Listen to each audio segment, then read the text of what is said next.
What's happening, everybody? All right, I'm just getting the stream set up here. Check out this beautiful bandoneon and orchestra piece.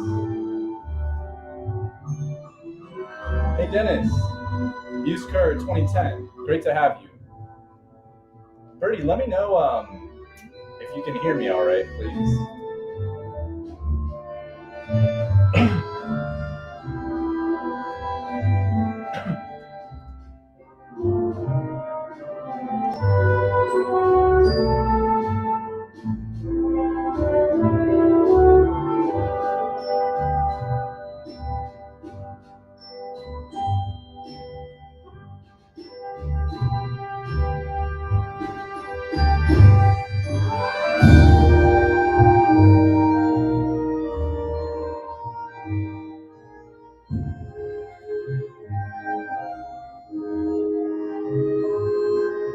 All right. Hey, Susan. So fun. All right. Very good.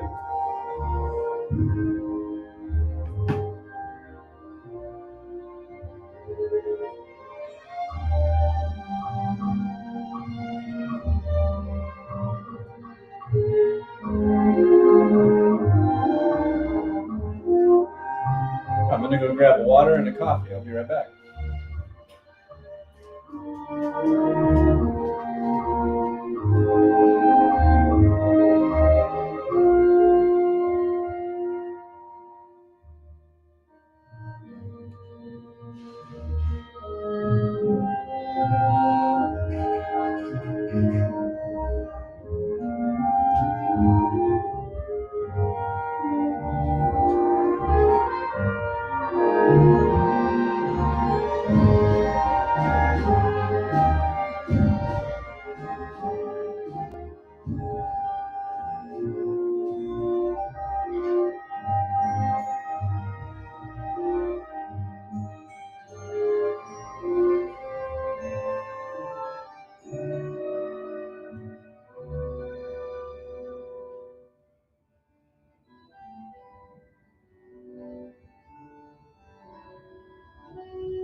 Hey, Sharon.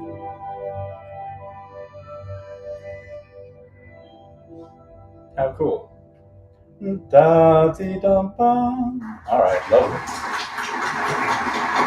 That is La Despedida by Giovanni Parra y Orquesta Filarmónica de Cali. Cali, that's in Colombia, right? Cali, Colombia? Yeah. It had that vibe. Very cool. So Giovanni, here he is. Very cool. Let's watch a little bit of this one.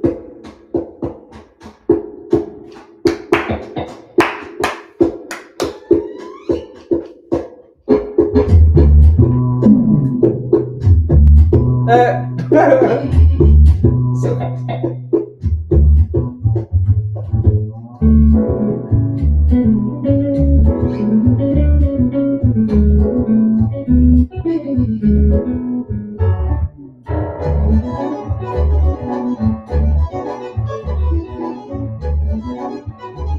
okay. All right, now we'll go back to here. And what do I need to do? Yeah, that's good. All right. Hey, what's up, everybody? My name is Dallas, and Dallas Vietty. That's my last name. I'm here. Looks like I'm in a boring white box, but I'm actually in the beautiful Mojave Desert of Southern California, in the house that I grew up in, trying to do a little bit of work here. I was doing some drywall. I had a guy come a couple months ago to put in a shower and this, that, the other thing. Anyway, the installation was a little weird, so I'm trying to fix that up. And I got a couple more projects, but hoping to get done and back to the East Coast where I live full time in just another couple months. What else is going on? I have a teaching website called Rising Read. I'm going to show you that. And on today's stream, we're going to talk about accompaniment in the style of Gypsy Jazz, and I'm going to talk all about that. Here's the homepage, which it finally does not have the under construction. I'm still building it. Look, this is us today. So here we are. That's me, that's you. We're all here together. There's a calendar of events if you're new to this thing. It's on the events calendar and kind of displayed in the list here, but you can see what's coming up. What I don't have that I need to add is the accordion yoga classes. I had a few of those up and I need to just make more events, but they're on Mondays at 1 p.m. Eastern time, and that's 10 a.m. Pacific time, and they're very cool. I need to put up yesterday's class recording, which I put up in the forums, but I didn't, or the group area, but I didn't put on the course area yet. And that's a really cool thing. And let's see, I'll have some group classes coming up, but not yet. And one of my specialties is jazz and swing and jazz harmony and reharmonization and stuff. And that's the way that I entered music. Basically, let's see. I started music on clarinet and piano. Clarinet, and then just a few months after that, maybe 6 months or something, I asked my parents to get me piano lessons. We had a piano in the house, and I learned boogie woogie and ragtime and stuff. Those were the musics that were really fascinating to me, that I loved the most. And I want to see if I can stream at a higher rate here. Let's see. General, high definition. That's it. All you got is 720. Okay, that's fine. And I started that until I heard, like, the high school jazz band, which was playing, I don't know, like big band music, but it had that sound, and that got me into wanting to learn to play the piano that way. And that led to some great kind of a life of learning music, more so from the perspective of interpreting the music as a little bit of a composer in a way that's very normal for people with jazz training. So you see a piece of music, and you see the chords, the names of the chords, D major 6 and E minor 7, C minor 7, F7 flat 9, all that sort of stuff. And then you go ahead and make those chords, and you have to figure out on the piano. I had a great music teacher who showed me, just wrote out little C blues bass lines, and I just played that over and over again. And I remember him telling me, okay, you need to memorize this so that way you could play it while we're having a conversation. And that was probably when I was in 9th grade, I think. He came down and gave me some piano lessons, which were like super helpful. And that continued to where I went to college at the university, Cal State University, Northridge, and studied jazz piano there. And that led to tons more information and experiences and all sorts of stuff, new harmonies and stuff. And then along the way in college, I found my way to the accordion, and I kind of fell out of love with the piano and fell into love slowly over time with the accordion. I mean, I always liked it, but it just got to the point where it was something that I was just super, super into. And the whole time, pretty much I've kept with that same approach and philosophy, which is to, I learn music by ear. I learn music off of a written page. I learn music by people teaching it to me and holding it in my brain. But a big way the main way that I might describe that I go through my musical life is not just to play a set arrangement, but to make it so I could sort of vary it and change it as I want. And that very much ties into all of these skills that are needed for playing musics like folk music and all sorts of musics that are not so much repertory musics. It requires more knowledge, it requires more knowledge. And I'm not sure it's really any harder, because people that don't do this strategy but still dedicate themselves to going far on the instrument, they do things that are immensely challenging. Even just to memorize, memorize like at the collegiate level, like if you were a music performance major, maybe at the grad student level or classical level, the amount of music that you have to memorize and perform perfectly is an enormous amount. Like, some of these multi movement pieces could be 20 minutes long, 15 minutes long. That's a ton of music to commit to memory. So I'm not sure it's any harder. It's just a different approach. And for me, it has all of this like composer's creativity in there, inside of it. And it's with that spirit that I'm going to share today about accompaniment in this genre that we call Gypsy Jazz. Let me go to that event for today. So just because it gives a little graphic. So there's a little graphic that I made. So we're going to talk about a few different things. I'm going to talk about kind of the overall vibe. I'm going to talk about rhythms. I'm going to talk about chord shapes. And I'm going to also talk about listening. Now let's see, wait, hang on. Just went to the wrong tab. There we go. Listening and reacting. And one of the things I want to do with all of these live streams is I want to make sure that I appeal to lots of different people. And that's why I wanted to start off today with this like little preamble about like my history and my pathway into music.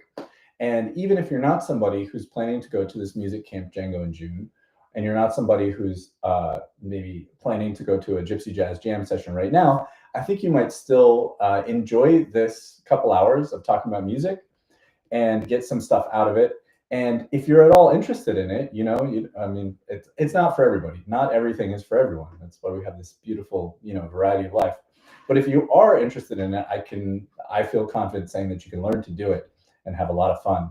And it's a really, really cool thing. So what is Gypsy Jazz really quick? Gypsy Jazz is the music of Django Reinhardt and his contemporaries. It's characterized by a particular rhythm called Le Pomp. Le Pomp is a guitar rhythm that I'll pull up in a YouTube video. Really, anything that we look at or listen to with Gypsy Jazz, we're going to hear Le Pomp. Django had a lot of really involved intros, so we might not hear. In a Django record, you might have to listen past the intro, but as soon as we're past the intro, we're going to hear Le Pomp. I'm going to play Le Pomp. Le Pomp. French, le, the, pomp, pump. P-O-M-P-E. Le Pomp. And let me move this over here so you don't see the corner of my bed. So on the accordion, I would say Le Pomp might sound like this. With my left hand, I could do a number of different things, but it's essentially 4 quarter notes. 1, 2, 3, 4. 1, 2, 3, 4.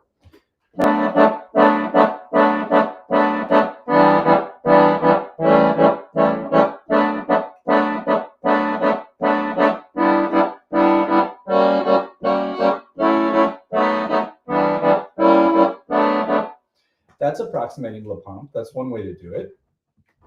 It's a long, short, long, short. And I'm trying to mime a guitar around my accordion here. Long, short, long, short. And this is the primary rhythm that accompanies this genre called Gypsy Jazz, or in the United States, the word gypsy does not have, it's not used as a racial pejorative. In Europe, I understand that it is a racial pejorative.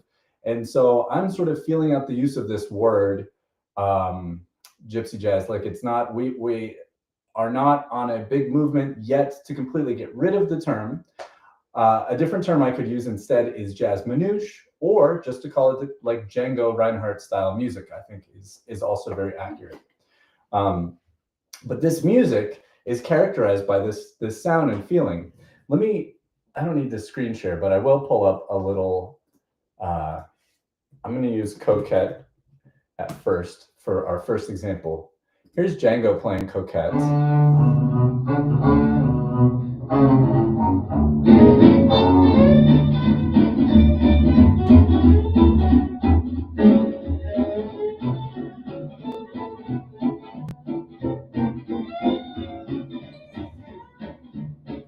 Now there's a little zoom, secadum, secadum, secadum, secadum in there. If you're listening very closely, it's not exactly voom chick, voom chick. I can find other variations of it though that do sound like that.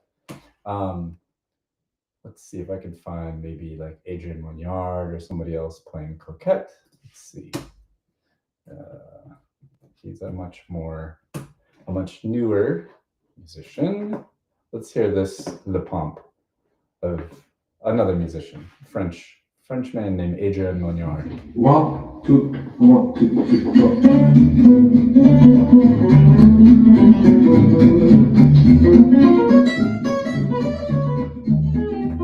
Okay, so there's a little bit more.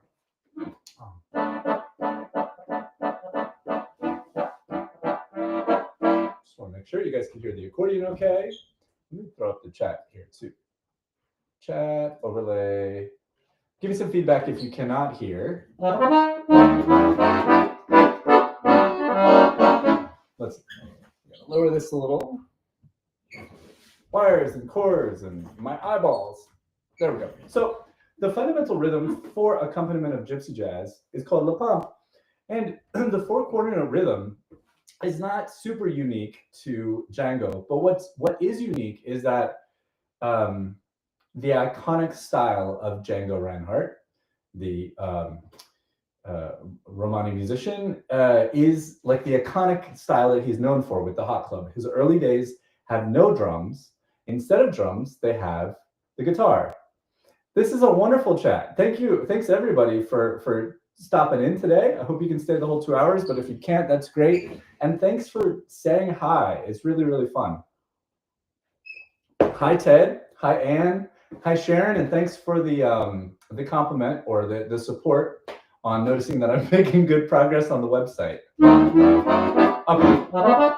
So this quarter note style, we also hear, like the first time that I ever encountered guitar playing quarter notes like that, boom, chick, in my life as a musician, was in big band and learning, being in the rhythm section of the big band on piano, and the directors talking about in the older music, like Count Basie and even some Duke Ellington and stuff, there's a repetitive guitar part that is called Freddie Green style guitar. And you can guess the name of the musician who is iconic for playing that style, Freddie Green. And it's 4/4 notes, and it's very light and quiet, but it really creates this texture that I heard, that they told us holds everything together. And even earlier jazz music, like early music from New Orleans, right? That can have a banjo or some other acoustic guitars that are playing a 4/4 note kind of feeling. There's just something unique about the sound, the way the Le Pomp is played on the guitar, that is special. It's called Le Pomp. And that's the very first thing that we all need to know about this music called Gypsy Jazz or Jazz Manouche or Django Reinhardt music, is that Le Pomp, this 4/4 note thing, is the iconic accompaniment style. And that means that this is a very guitar-centric music, which should not be a surprise to you. As an accordion player, and yet as accordion players, we're so excited to have like jazz musics that we're really welcome in because there are so few compared to the other instruments, right? So few swing and jazz musics. That being said, if I'm playing in duo with another person, it's quite likely that I will have to play the accompaniment at some point there in time for various reasons. And so I have learned to practice my le pomp.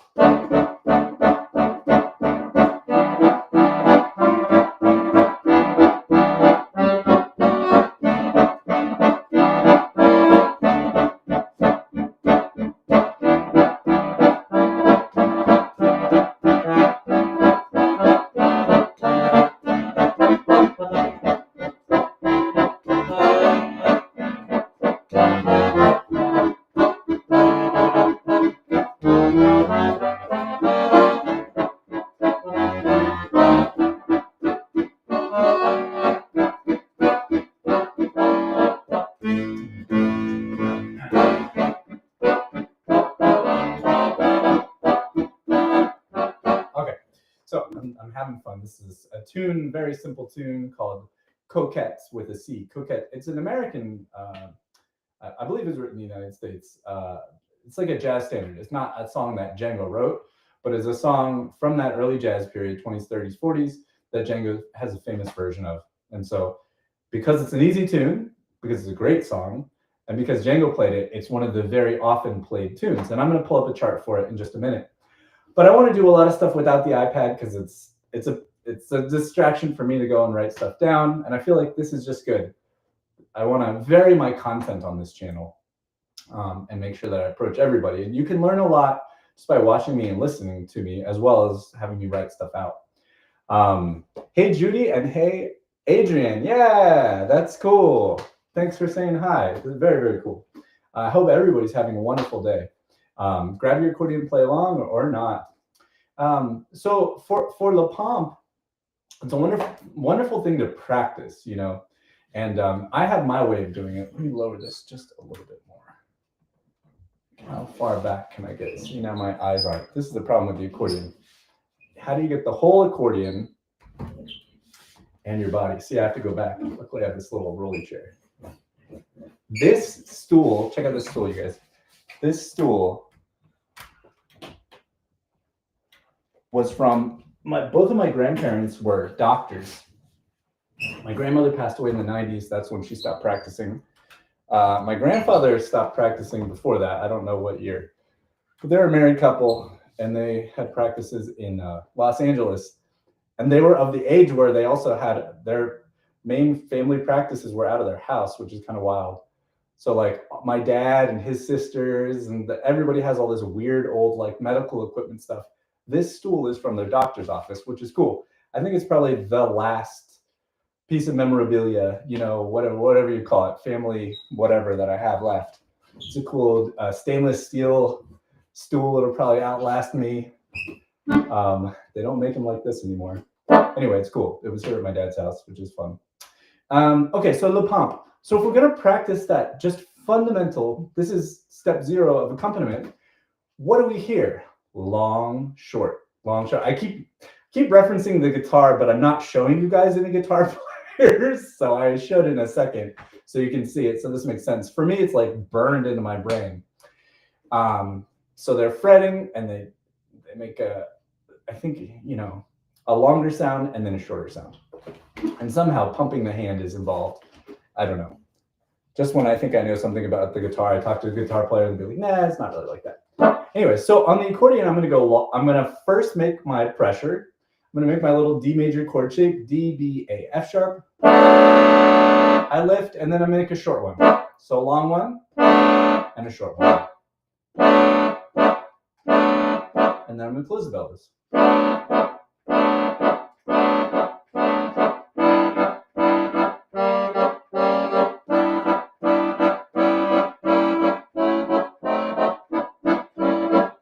That's the right hand. The right hand, I'm starting to move around also.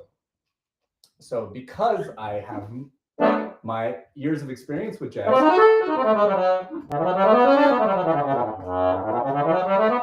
hey Birdie, give me some feedback on how the accordion sounds also, because I put the boost on and that made it like super loud. Oh, I see what's going on. Okay. You guys, okay, I just realized my accordion channel was muted.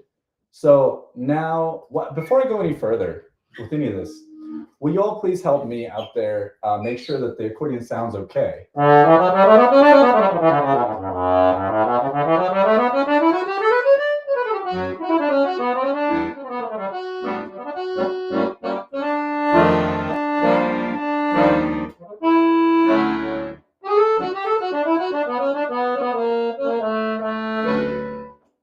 Does that still sound? I don't know why it sounds great because the channel was muted.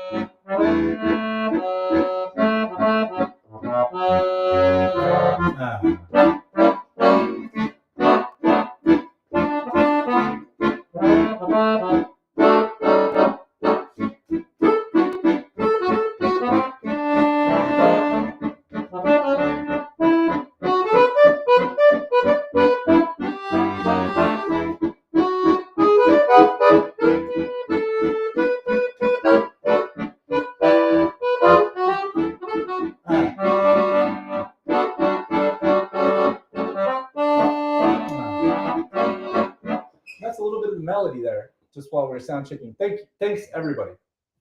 Thanks everybody for letting me know that the accordion does not sound like awful. Okay, so the pump in the right hand, long, short, and you can use, whatever you chords you can make, you should use. It is something where some variety is good, but the fundamental thing that the accompanists are doing, so the guitar accompaniment, or if me or you, an accordion player, is the accompanist, is essentially a lot of this sound we want to be not too busy and not too distracting. It's supposed to be very, very supportive. So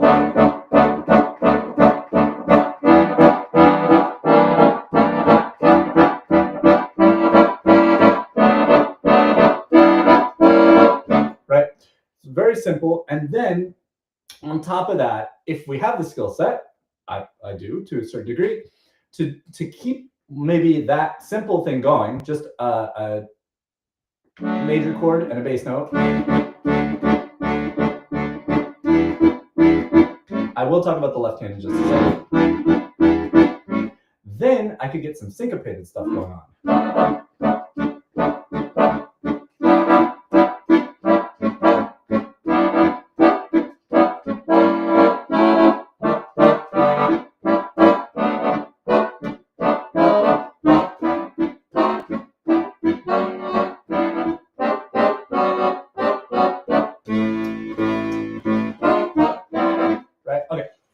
Sophisticated, a lot more going on, more independence, but it still relies on somebody, my left hand is that somebody, doing a solid and repetitive, pretty simple, or I should say without too much variety, really, is the better description of it. So this would be an example of what would not work. It's like kind of the right idea, but a lot of the wrong ideas. And I love talking about what not to do because it really clarifies what to do, And if you're like me, then my mind's going to go look all these different places. So what would be kind of the right idea, like just play the correct chords and play quarter notes.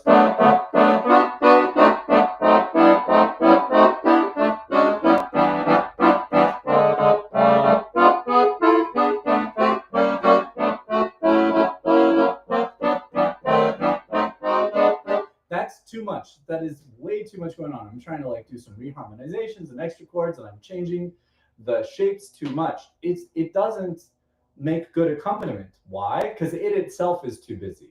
Like it's taking away attention from the other thing, right? Accompaniment means supporting somebody else, not me. So as an accordion player, we accompany ourselves. So our left hand, a lot of the times, most of the time, is our accompanist. So it needs to do well for accompanying us. And in many musics that we play with other people, our job is to be the sole accompaniment person or part of the team of accompaniment, right? And this is so cool. So cool. So to accompany means a lot of different things. It means to play the song in a way that allows for a melody, really, a soloist usually, although it could be multiple people, but to be sort of the most important things on top of that. To accompany also means to like be aware of who we're working with and how we can react to it. So anyways, I'm getting off into the weeds a little bit. Let's return, because we haven't talked about the left hand yet. So I showed you the right hand is long, short, long, short.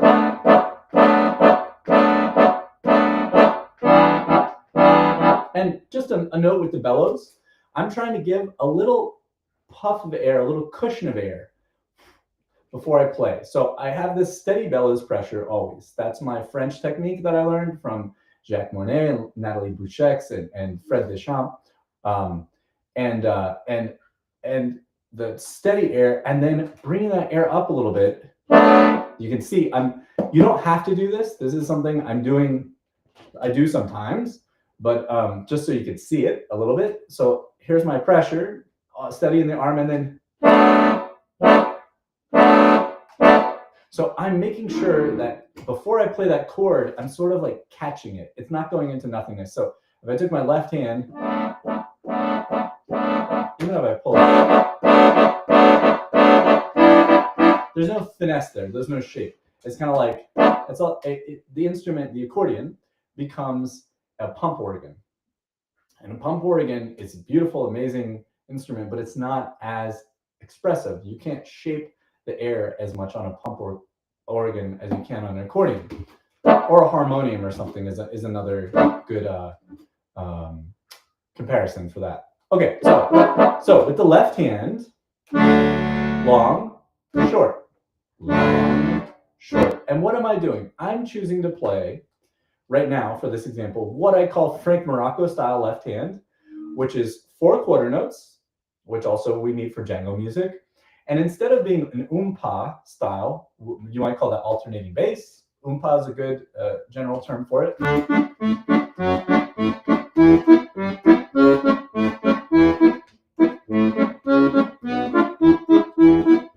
me do that. 3, 6, 2, 5 again. There we go.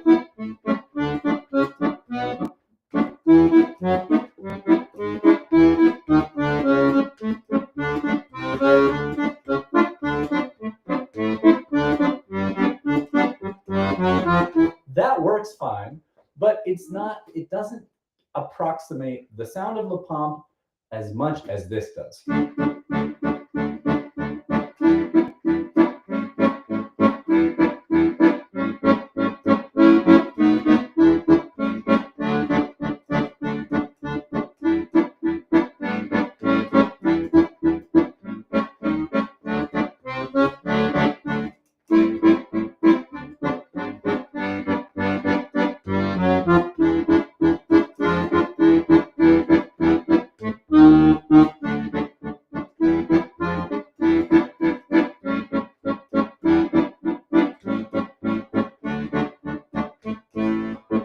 Right?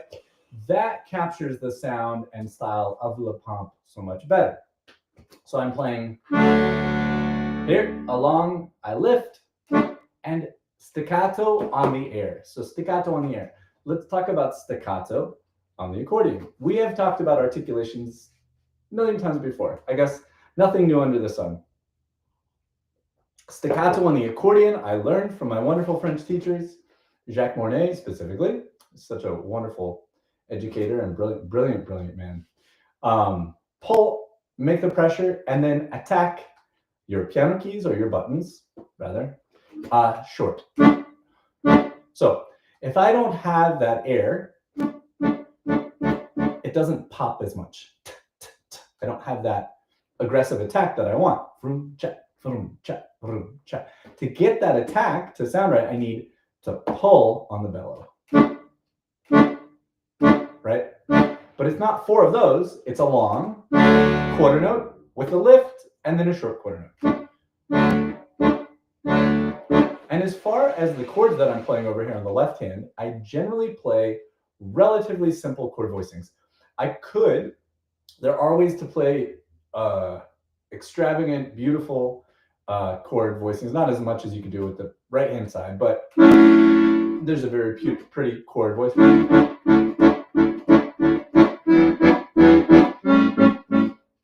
But it doesn't sound correct because it doesn't really match the sound. The sound of Coquette, the tune that I'm showing you guys, is like from the 20s, 30s, kind of into the 40s era, and that is not this sound. That's more of this sound, and then the extensions, 3-6-9, like this, I'll get in the right hand.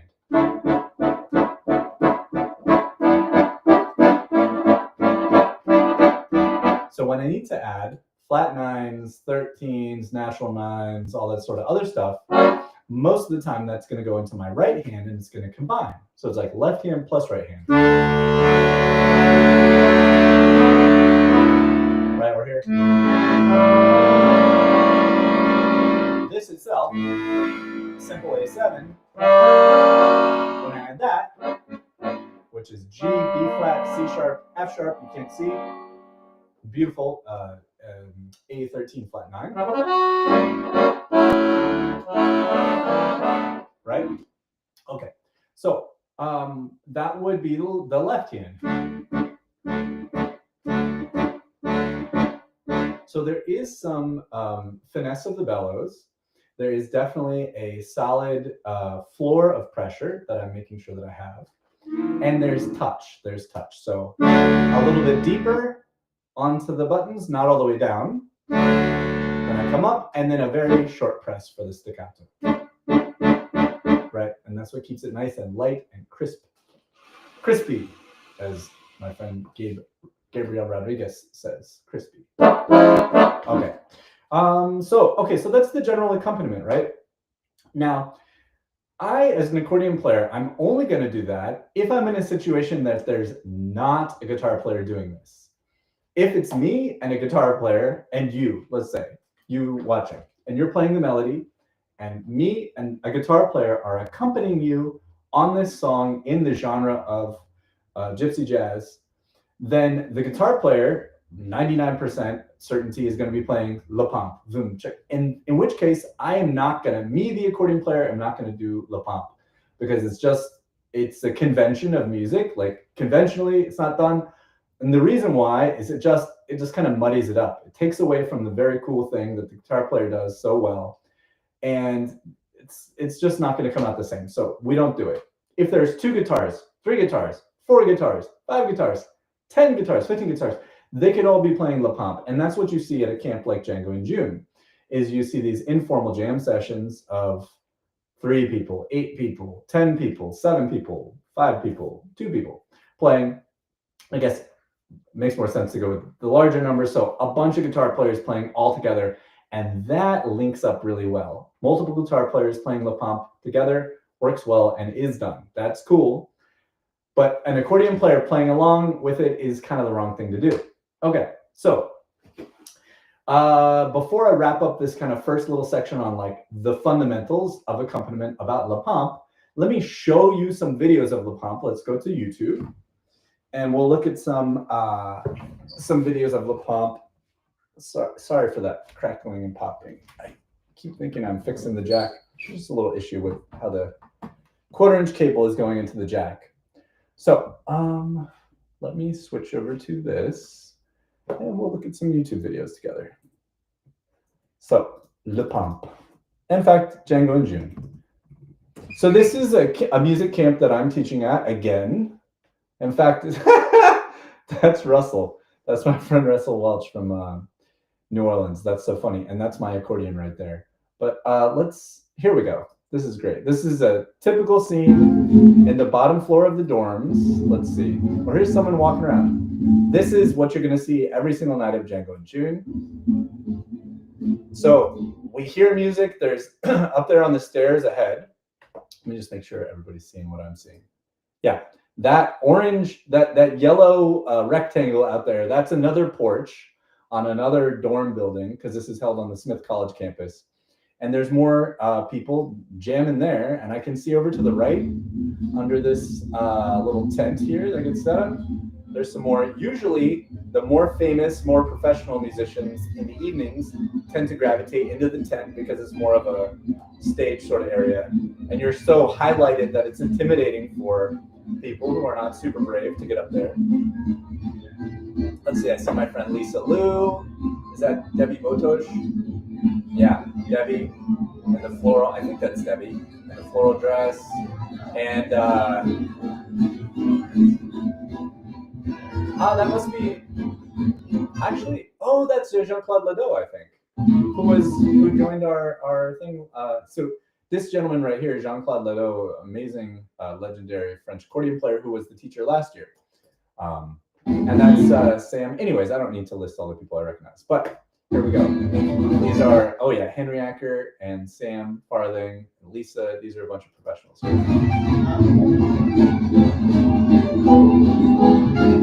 Okay, and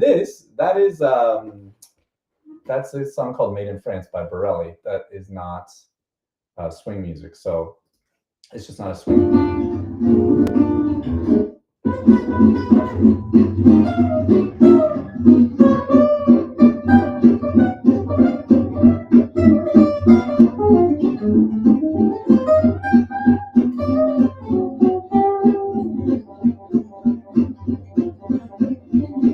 So this sounds like douce ambiance.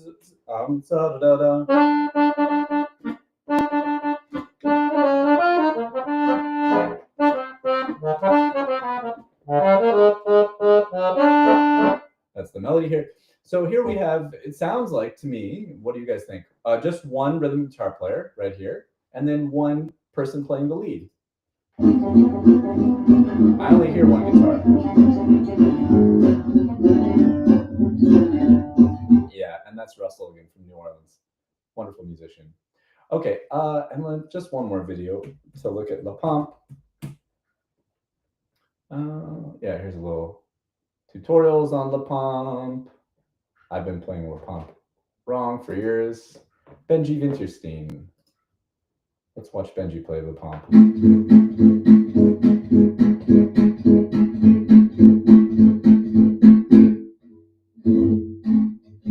Okay, so I have been told the pump, if we look at the left hand of the guitar player on the neck, fretting, that is what I've been told is the pump. And we'll see that it's coming off, like he's never coming off of the strings, but he's releasing the pressure a little bit and making it. So it's this squeezing that is like pumping. So just check that out.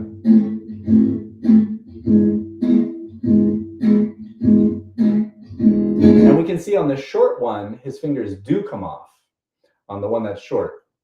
Okay, all right, so now we understand a little bit more about La Pompe, the pump, the fundamental thing. So as an accordion player, most of the time in Gypsy Jazz, you're not going to be doing that, but sometimes you will, like, you know, a brunch gig with just you and a guitar player, a jam session. So you definitely want to do it. You want to learn how to practice that. And I would say it's simple. There's no real super mystery to it. No more so than anything else, you know, any making your chords sound good, making your left hand sound good, all that sort of stuff. Hey Felix, great to see you, man. It's a nice turnout today. Okay, so that's La Pompe, and what you might want to do is practice in the left hand. So I'll pull up the music again in a second.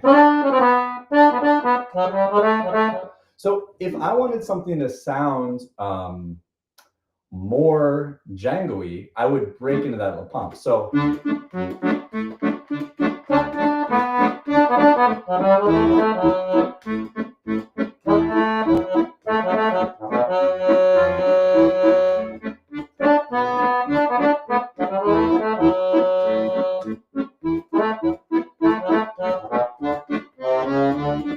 okay, so that's oompa, oompa, oompa, which is, it still is swinging, and we would imagine that it's like sort of a trad, an older jazz sound, right? An older swing sound, but it doesn't sound super jango-y. But if I kick it in to the 4 quarter notes,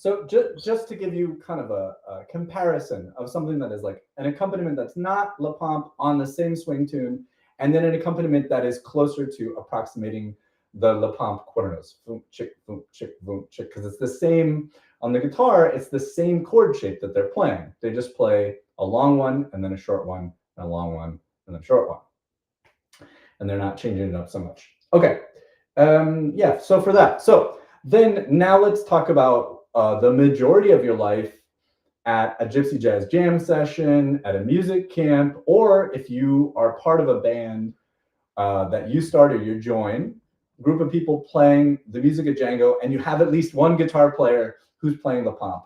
Then we're going to do something that's not La Pompe. It's still accompaniment, right? So what are we doing? And that's the majority of my life in this music, which I've been doing this music since, I'm trying to think, to remember 2011 or 10, I would say.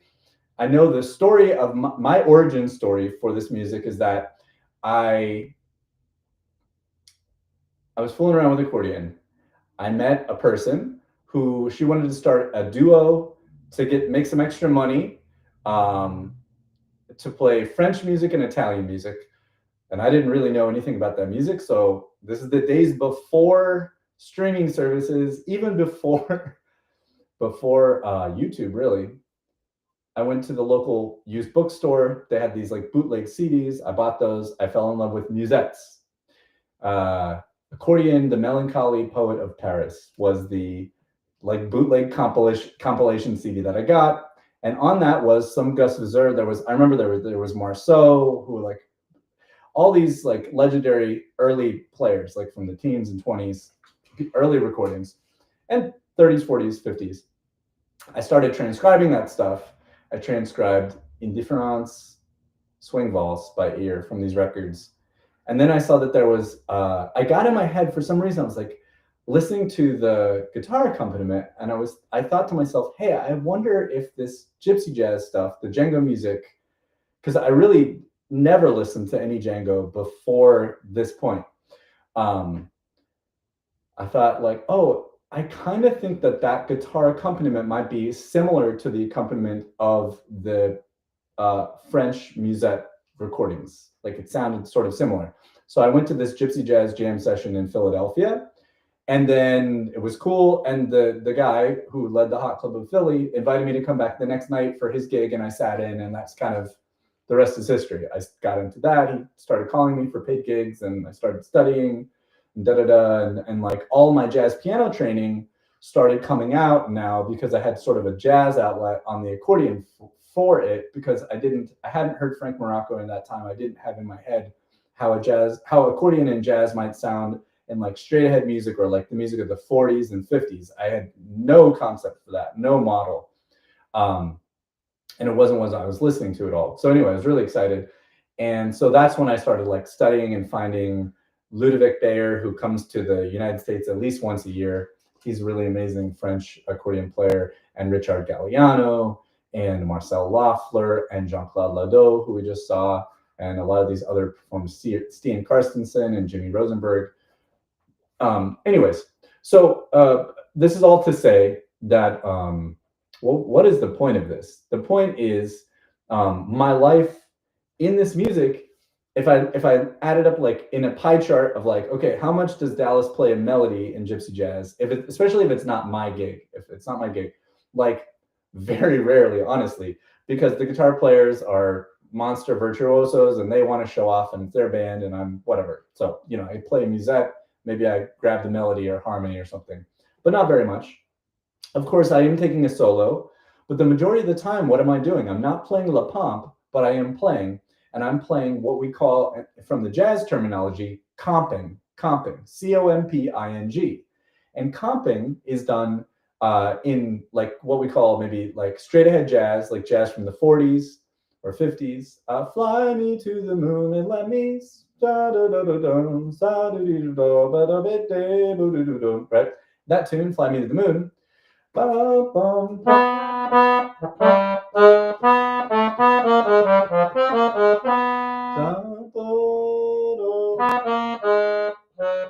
Well, I don't like that.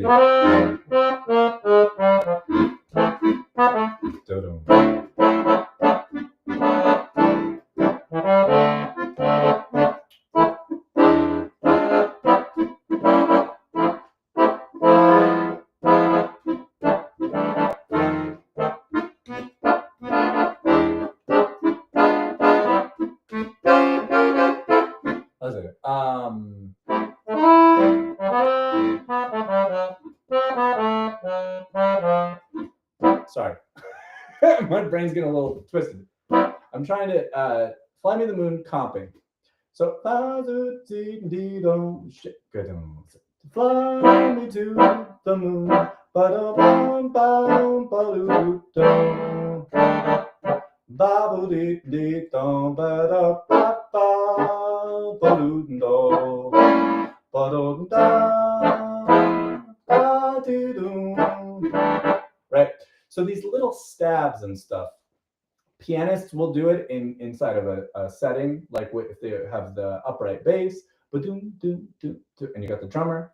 The pianist is not playing conk, conk, conk, conk, conk, conk, conk, conk. And they're not doing the ride cymbal pattern, da, da, da, da, da, da, da, da, and they're not walking the bass in the left hand if the bass player is playing that. They're doing something else. And this is like also a moment to talk about accompaniment, and like it's a team effort, right? So I get to watch my girlfriend play soccer on the weekends sometimes. And, there's like midfield, I don't know the names of all the positions, but like you could be close to the goal. You could be playing, in the middle of the field. You could be like somebody that's trying to intercept the ball or like protect the goal, all this kind of stuff. It's a team effort. But everybody is working together, and you don't want to be doing somebody else's job, because then your job's not being covered. And then it's just confusing you don't need two people doing that job usually. This is all a comparison to music. In music, we have one bass player almost always. I mean, very, very rare avant-garde exceptions. You have more than one, but you have one bass player.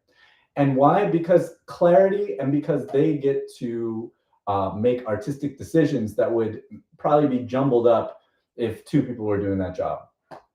In Gypsy Jazz, we could have a whole bunch of people doing this locked in chord accompaniment thing, la pompe, but we have another job on top of that. So that the la pompe is happening. Let's go back to the song Coquette.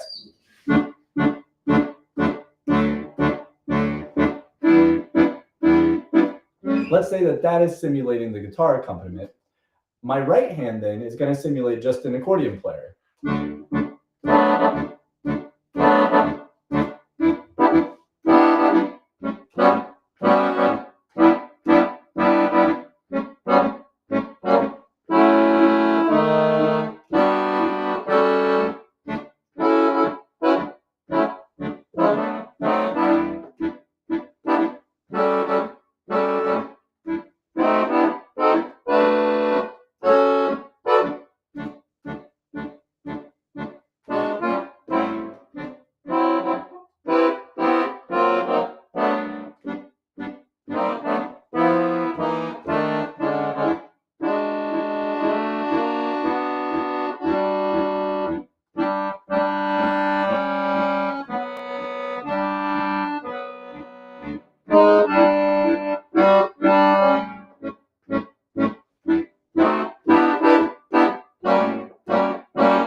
Okay, so the right hand then is doing these little stabby, kind of punchy things. It's doing sometimes these longer held notes, right? So stabby, punchy things. 1 and 2 and 3 and 4 and 1 and 2 and 3 and 4 and 1 and 2 and 3 and 4 and 1 and 2 and 3 and 4, 1 and 2 and 3 and 4 and 1. Right? So little stabby things, syncopated in the feeling of swing. It could also be doing sometimes longer held notes.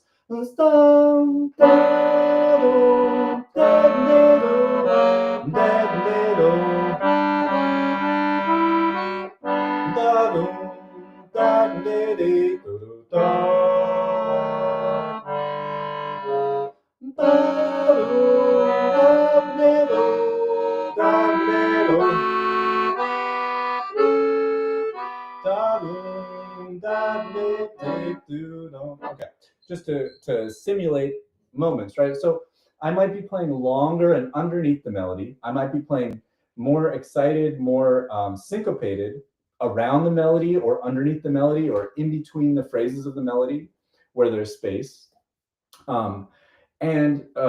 This is various descriptions of comping. I would say the only thing that comping isn't is playing a repeated rhythm over and over again. There's another, I learned this at like in college in big bands and playing in bands and stuff. There's another phrase for that. And the phrase that I have learned is called playing time, playing time. So you could comp or you could play time. So if I was going to play time, in this case, the time I'm going to play is trying to copy Le Pomp feel.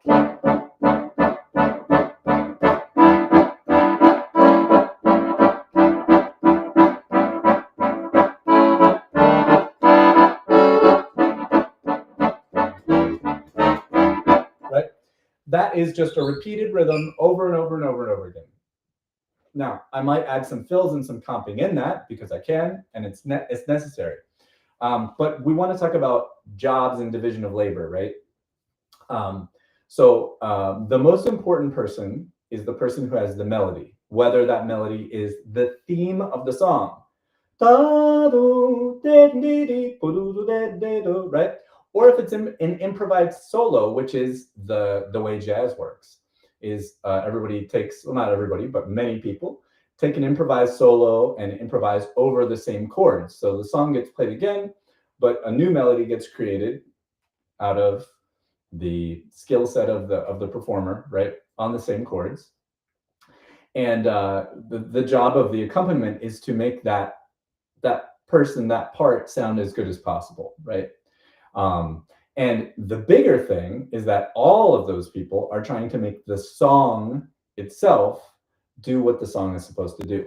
So there are other things for accompaniment that are very, very important that involve helping the form of the song, like where there are seams in the song, sections come together. So an A section, another A section, a B section, back to the A section, and then the song is going to repeat between one A section and another A section, between the A section and the B section, between the B section back to the A section, between the final A section, and when it goes to start again, all those are seams, S-E-A-M-S, seams, you know, the seams, like in garments, right? Seams.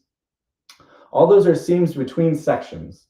And those are super important. It's a higher level thing, but it's worth talking about because very often people don't talk about this in accompaniment. But that's another really important thing that's built into the song that needs to be played a special way. It needs to be treated in a way that it needs to have music added that helps that seam complete, that helps the transition from the section that we were in to the section that we're going to get in. I won't get into examples of that right now. I will get into those examples later. But now we're talking about what the accompaniment or what the accordion player does in jazz manouche. So let's take a look at who I think is absolutely, on the Mount Rushmore of jazz, gypsy jazz accordion players and just jazz accordion players in general. It's Ludovic Beyer. His rhythm is just so phenomenal. And he's really super prolific as a musician. Let's listen to him playing. You know, there was this really cool video that I found with him, and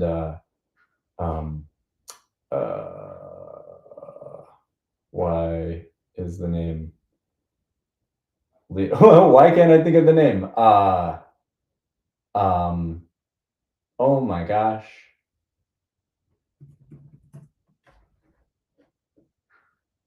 Angela DeBar. Dude, sorry, Angela. Definitely just a little brain thing. There was this super cool, is this it? Oh, let's watch this one. Okay, this is a cool, this looks like an older video. So Ludovic is here, seems from at least 10 years ago. But let's listen to Ludovic comp.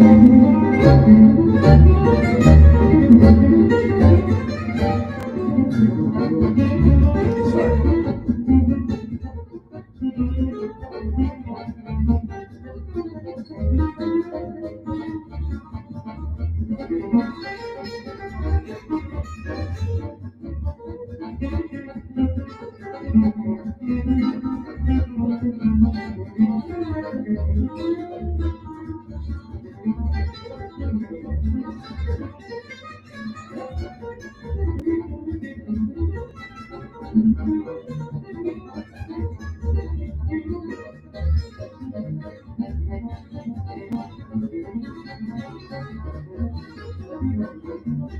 Okay, now to what Ludovic is playing. And there's a fun, I actually read this in a book. I did not invent this, but I think it's in the Jazz Musician's Creative Guide to Practicing, written by David Berkman. So a wonderful, small book, but really great. It's a little bit more advanced, but has a lot of great ideas. He talks about just listening for the rhythm, just kind of setting aside all the notes that a musician is playing, but just listening only for when they are playing. When are they playing, and what can I learn from my ears, maybe my eyes too, my consciousness? How can I learn to kind of improve my playing by copying them, right? Their style, and just listen to the rhythms that they're playing. And I'm listening to Ludovic, and I'm hearing a lot of repeated rhythms as part of his style right here. And at the same time, even though he's doing a lot of repetition, this still falls into the category of comping, even though he's being very, I don't want to say that he is being repetitive. I just want to say that like we're hearing a repetition of the same rhythms over and over again in his playing. There's nothing, I mean, this is excellent done. This is the best you can possibly get. But let's listen together. And I just want all of you guys listening to just listen for his chords and see if you can maybe figure out on which beats he's playing, or anything in there. Is he playing on down beats, or is he playing on up beats, or is he playing on both? And can you count 1, 2, 3, 4, 1, 2, 3, 4, 1, 2, 3, 4, 1, 2, 3, 4, 1, 2, 3, 4, 1, 2, 3, 4, 1, 2, 3, 4, 1, 2. You know, can you count along with that and just kind of start to do a simple analysis of, oh, he's on the end of 1, or he was on 3, or whatever it is.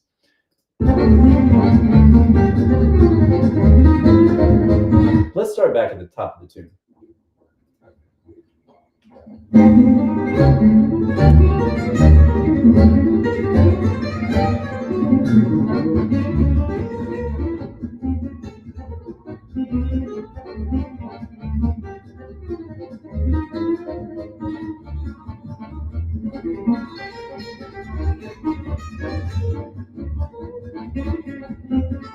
Okay, so I hear a lot of downbeats, a lot of playing 1. Boom, boom. Let's see, this is swing jeton, which is a G minor.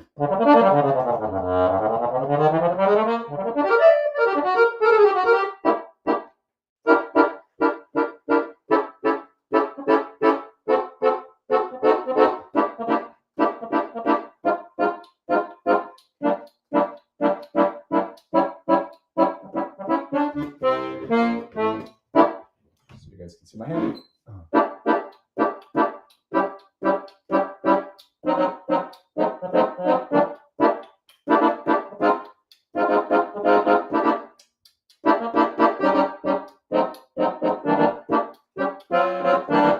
So a lot of like, because the speed of the thing, and because he's not the most important person, he's playing very light.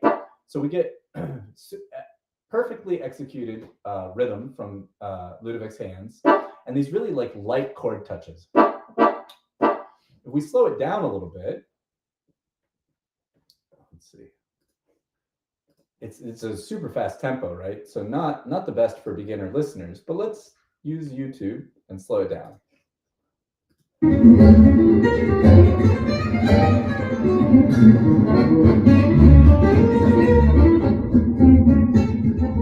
So it looked like, you can see his hand,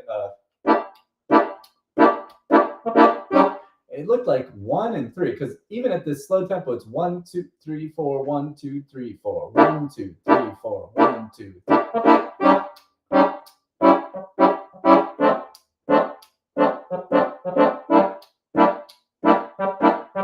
And that's a little broken chord, right?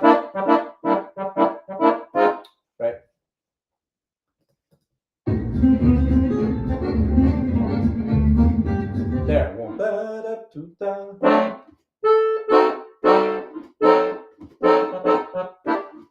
Sounds something like this.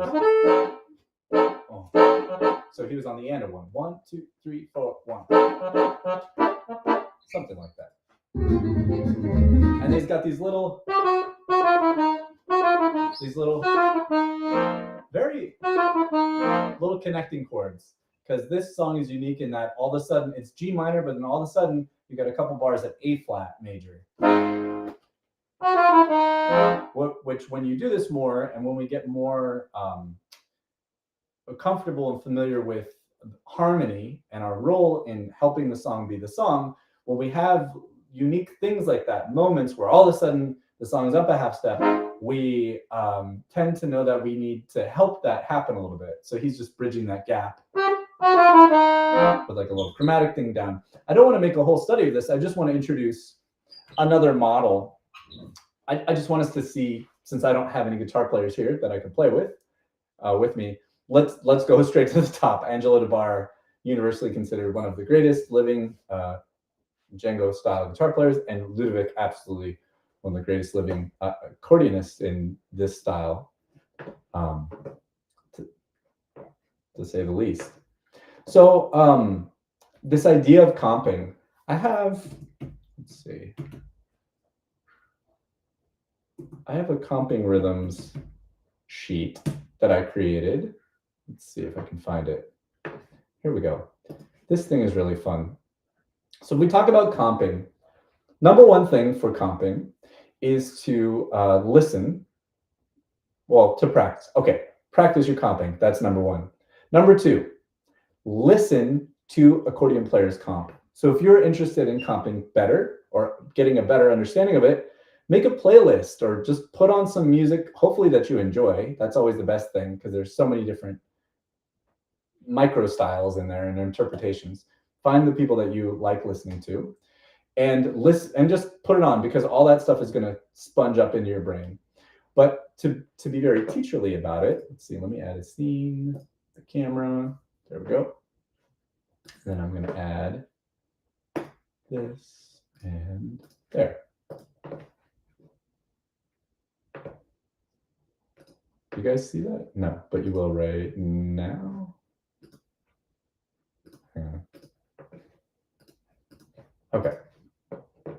There. So here's a little sheet that I made for probably for a group class.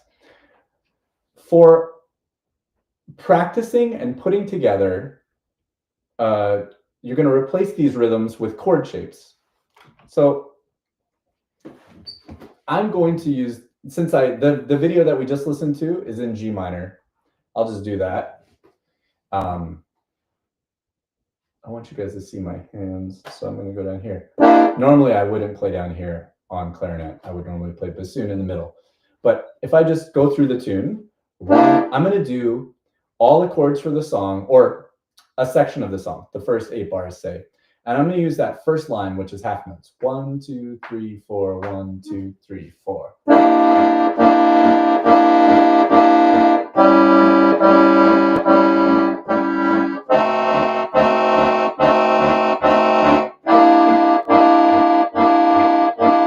Okay.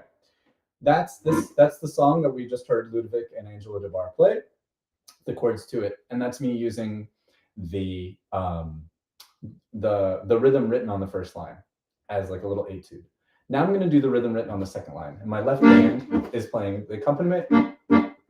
So 1, 2, and 3, and 4, and 1, 2, and 3, and 4, and 1, 2, and 3, and 4, and 1, and 2, and 3, and 4, and 1, and 2, and 3, and 2, and 3, and 4, and 1, and 2, and 3, and 4. You know what? There's actually a better one. Hang on,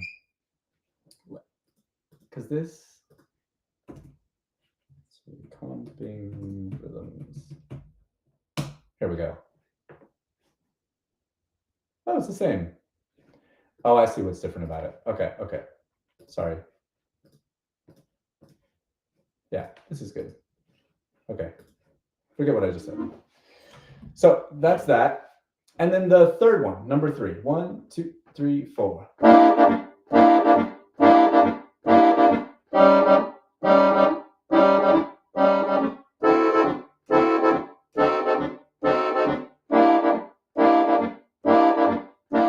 Okay, so, and as an exercise to go from a place of like no ability to comp, not a lot of uncertainty about what should I do, how do I get better at this, I don't even know, right? That's the point of this, to give some models. And after we make what I call an etude is just where you take like a pattern or a concept and you put it through your entire song, whatever song you're working on. We can make etudes of chords, of scales, of ornaments, of bellowing, of dynamics, all kinds of stuff we can make an etude of. The word etude for me just means a concept that is going through an entire form of a song. And it's the use of that concept, the same concept over and over and over and over again is what I consider an etude. So I would go through the entire song with number one rhythm with my chords, then number two rhythm, then number three. And the magic starts to happen when we combine one with two, one with two with three, or 1, 2, and 3. So I'm going to take rhythm 1 and rhythm 2, and I'm going to go through and I'm just going to start to alternate. And when I played only a single rhythm over and over again, it didn't sound like comping yet. But if I go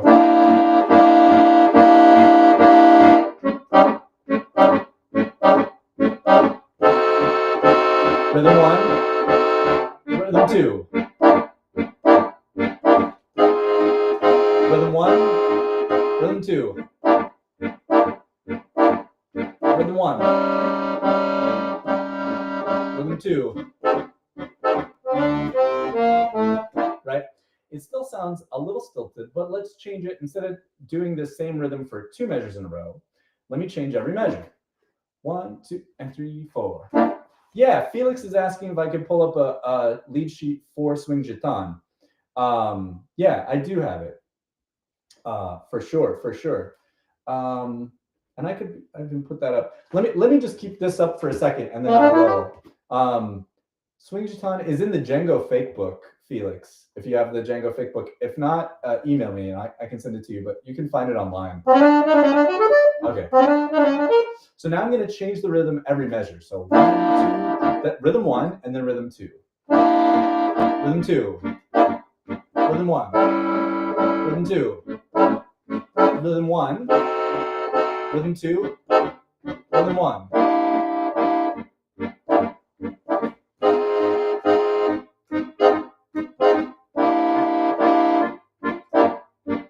Right?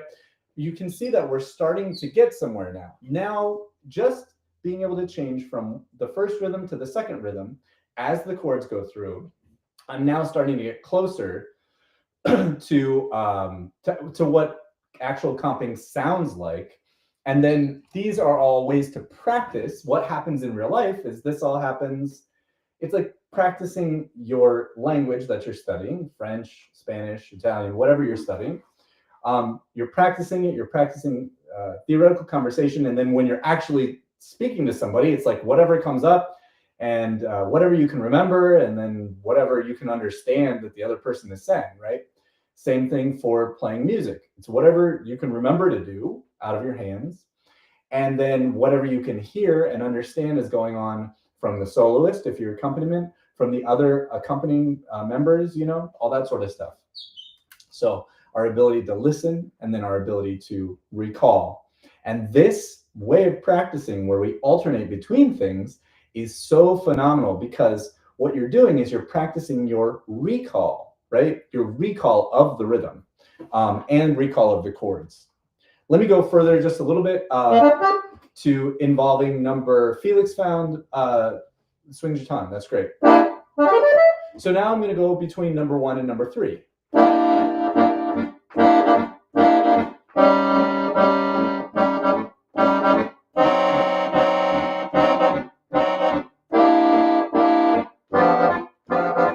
That's what goes to A flat. Okay, now I'm going to go, this is going to get a little bit weird because music is in sets of 2s and 4s and 8s and 16s, sometimes 12s. And we have a set of 3, but I'm going to alternate between number 1 and number 2 and number 3. 1, 2, and 3, 4. Number 2.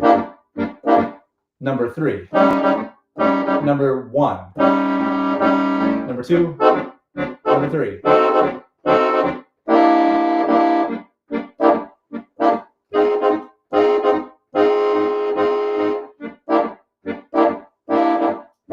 Right? At that point, you really cannot tell it to a casual listener. You can't tell that I'm just going from number 1 to number 2 to number 3 to number 1 to number 2 to number 3, number 1 to number 2 to number 3. It's frying my brain a little bit to think of the chord, the tune. There's just something about a pattern of 3 over music, which is usually in sets of 2s.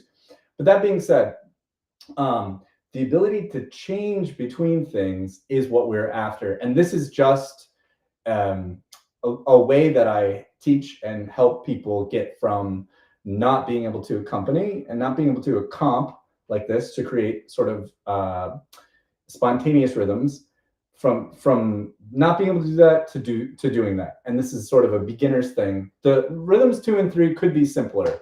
I think I used to have a little bit more syncopated thing, but anyways, so that's a little primer on comping rhythms, which can be elusive to us. But let's go further into the comping idea, and let's talk for a second about when to comp, right? So in the example with Ludovic and Angela DeBar, during the melody to that song sounds like this. I'm gonna go back soon.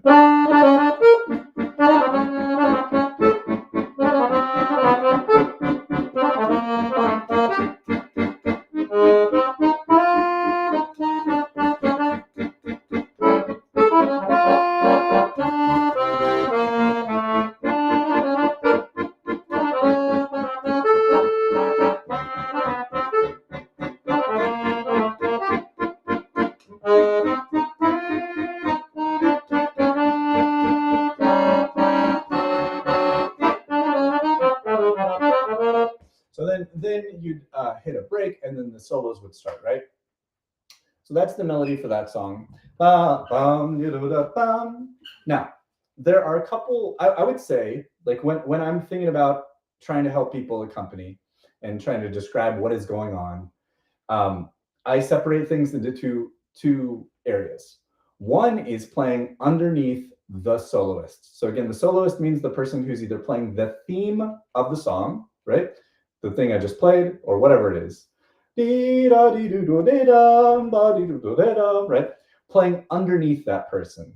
And that, so if I'm going to sing a little bit slower, I could play underneath that melody.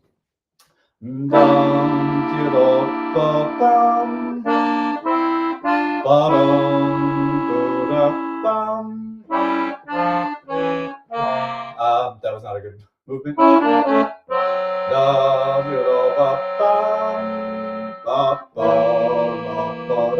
What I'm trying to show are long held notes and just simple, like 2 notes.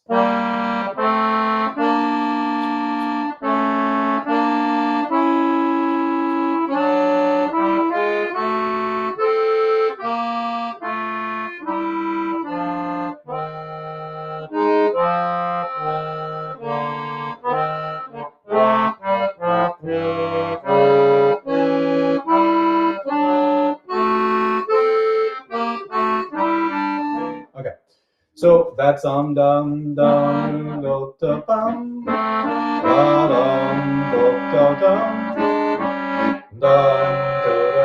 Right, that's the idea. Playing underneath in longer held things, which can take up space. What I want to make sure that I'm doing is helping the song do what the song is supposed to do.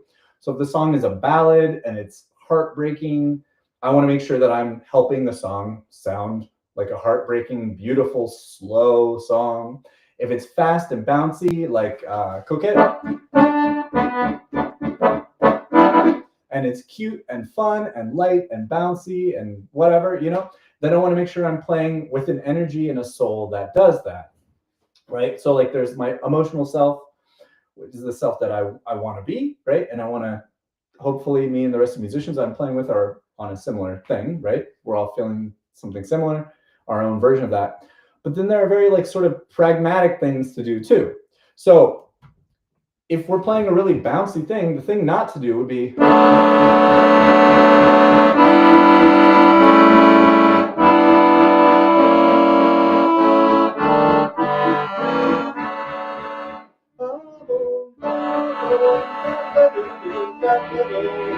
that's not right, because that's like, this is like, it's burying everything, it's covering up the bounciness, right? So that wouldn't be right.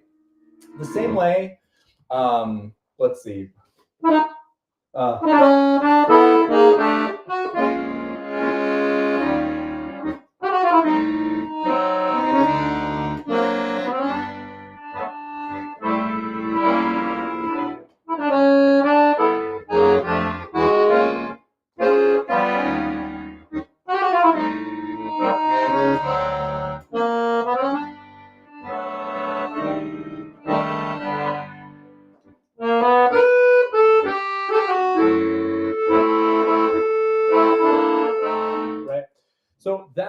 that's me playing the melody to a Django Reinhardt composition called Nuage, which is a ballad. This is my ballad example. So what works there are these longer held note values. What wouldn't fit? Bo ba dee da dee da dum da da da da dum bo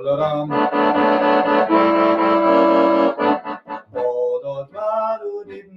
I don't know. I'm trying to be like way too busy to show you that doesn't work. That doesn't fit. So we need to match the style of the song. So there are pragmatic things that we could do for just matching the style. Then we also have to match the other people that are playing. Most importantly, matching the soloist, whoever the soloist is. So I could play underneath, like when we're watching Ludovic in that video, he's playing a lot, but it is not disrupting Angelo DeBar at all. He's creating this and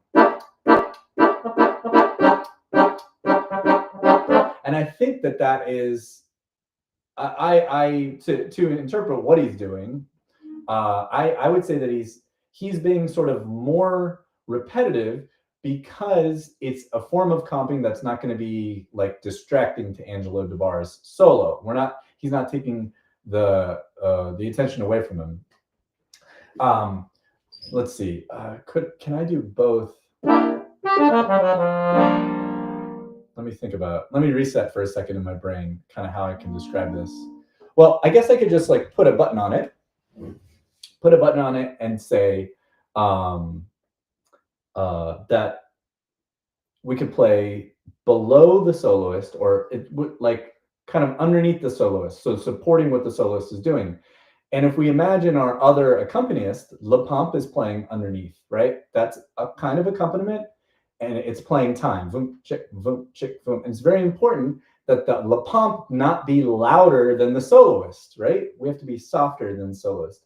The people comping also, they could be comping and playing sort of repetitive and busy under the soloist, so long as it's not distracting, it's not disrupting what the soloist would want to do, and it's not overpowering or taking attention away.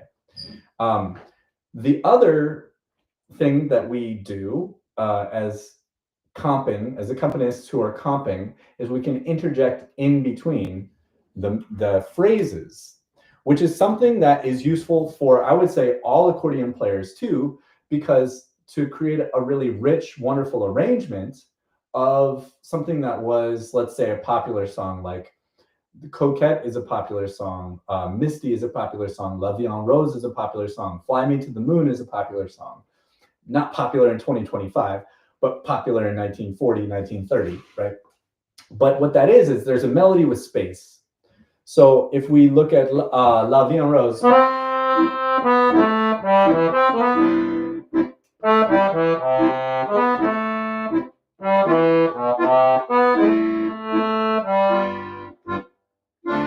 right?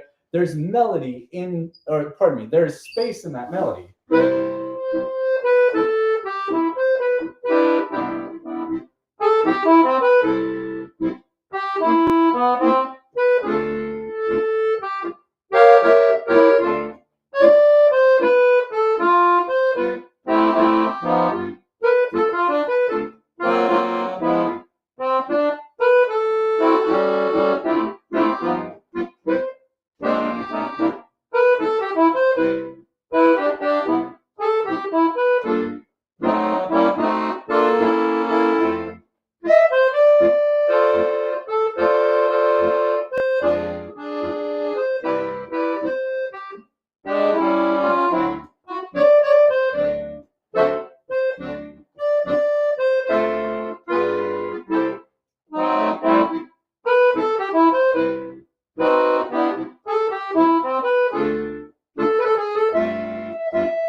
That was me attempting to play both the melody to La Vie en Rose and also get my hand out of the way somewhere else to play some chord stuff that was filling in the space.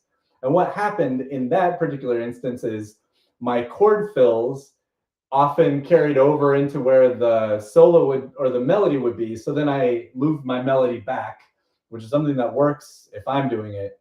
If I was accompanying another musician, that would be bad, because I would be making that choice for them. I would be forcing them to start their melody later when maybe that's not the way they want to do it. So it's a little hard for me to simulate accompanying unless I sing the melody. So let me try to sing, just at least approximate the notes, the melody. Bum, ba-dee-dee-doo-ba-dum, ba-dee-doo-ba-dum, ba-dee-doo-dum, ba-dum, ba-doo-dee-dee-doo, ba-dum, ba-dee-doo-ba-dum, ba-dee-doo-dum,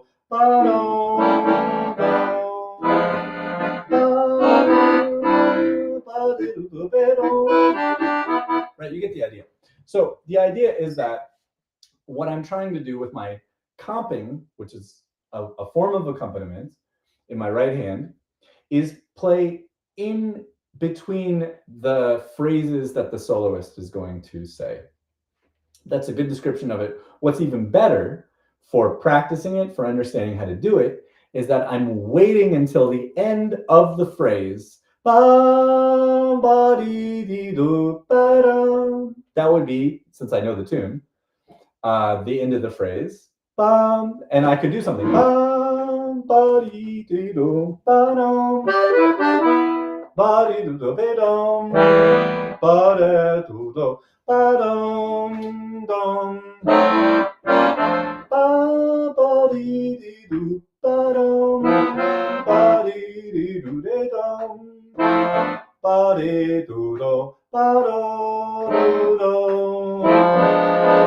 Right? So there I'm playing my stuff in a way that's just a little bit in and a little bit out, right? Because in general, with a melody, there's not a ton of space in there, right? That would sound weird. Just by their very nature, melodies tend to fill up most of the space, and our art is finding the little ins and outs. My comparison is ping pong, because when you get to actually doing this with another person, it's not easy. You really have to listen extremely closely, which is a form of concentration, right? And then you need your nervous system to be able to react in a way that's super quick, super accurate with whatever chord you're left on, right? Like you happen to be on. And then it has to be in musical time.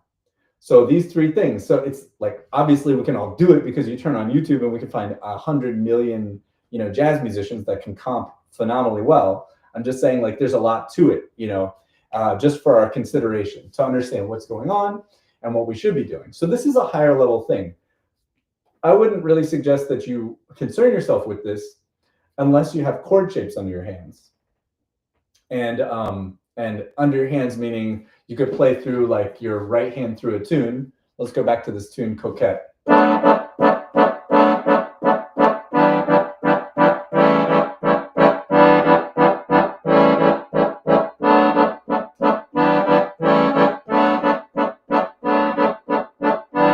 If you could do that through a tune, I think that's a good sign that your hand, your nervous system can automatically get to the chords that you need, and then you can start to do more stuff, which is starting to comp.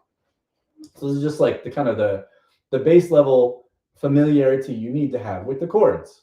I'm going to talk about chords before we end this session, but so far this is talking about like what is comping, what is accompaniment in Gypsy Jazz, and what are we doing and how do we do it, right? Let's go to another accordion player. Let's look at some more accompaniment. I want to go to, let's see what happens if I do this. Stop and then replace.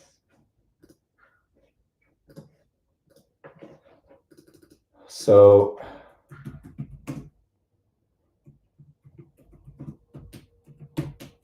it's one of the Rosenbergs. Richard Galliano here. Stokolo. This is a great video. This is Richard Galliano, who's amongst my most favorite accordion players, probably for a lot of you guys out there too. And he's playing duo with Stokolo Rosenberg on a ballad written by Django Reinhardt. The ballad is called Tears. It's very beautiful, sad, melodramatic, big feelings, big minor chords, all these cool half diminished and diminished harmonies and stuff. And then there's a B section that gets happy, which is kind of nice, and then gets sad again. And it's really cool for me to see a situation. This seems like they're backstage getting ready to perform later. Maybe they're running through a tune or they're just jamming. So it's caught, kind of verite, like voyeur, which is great. And it's just the two of them. So there's no rhythm guitar. So we can just hear Richard Galliano's accompaniment. We hear him play melody, and we also hear his accompaniment, which is great. So let's check this out. And as we're listening, I suggest listen to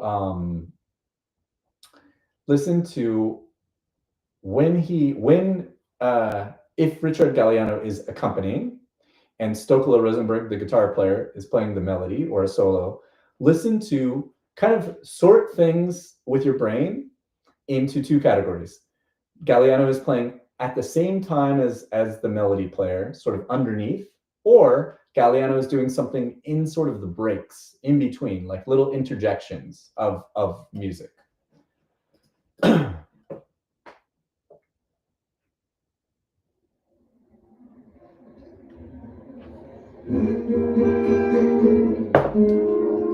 on, it's still at 75%. Let's get this up to tempo.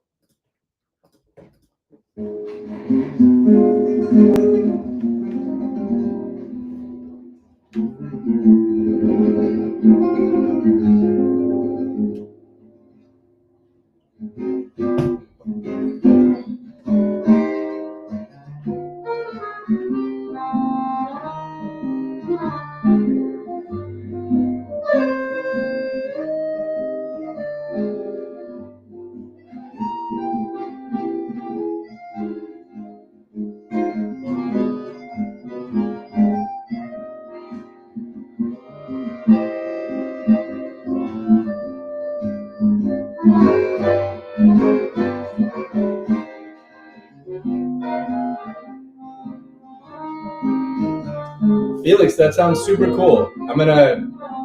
I'll talk to you about that and when I'm finished with this Tears thing. Okay, so what's going on right now is Galliano he's magic. He just has music magic, human emotional expression magic. Anyways, so far it's just Galliano playing the melody. So I'm gonna sort of scrub through. I haven't watched this video in a little while. Oh yeah, okay, so there.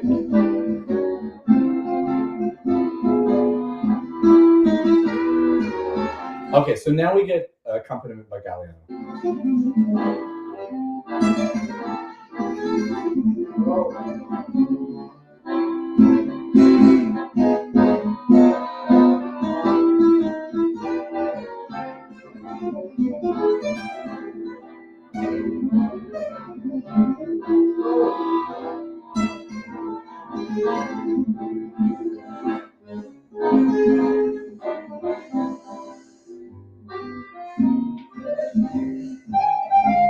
Okay, so now Galliano's going to take a solo.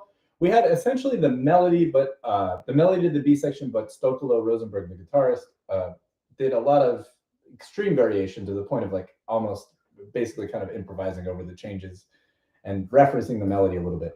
But let's just listen to. Oh my God! Oh, what a line! It's going to shift in just 1 second.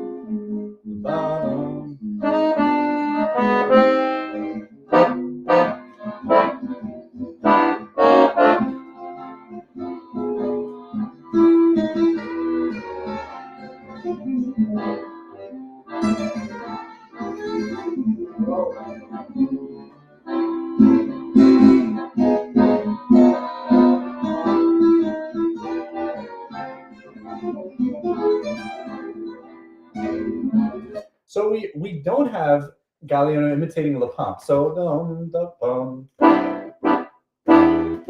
if I was going to try to imitate La Pompe on this B section,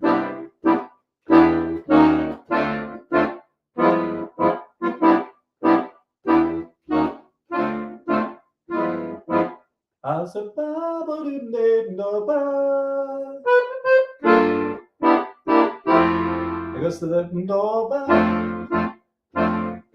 Do la do dee do la do dee.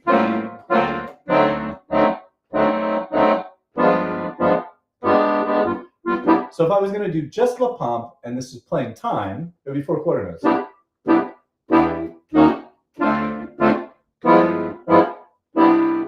He does play sort of a combination of it.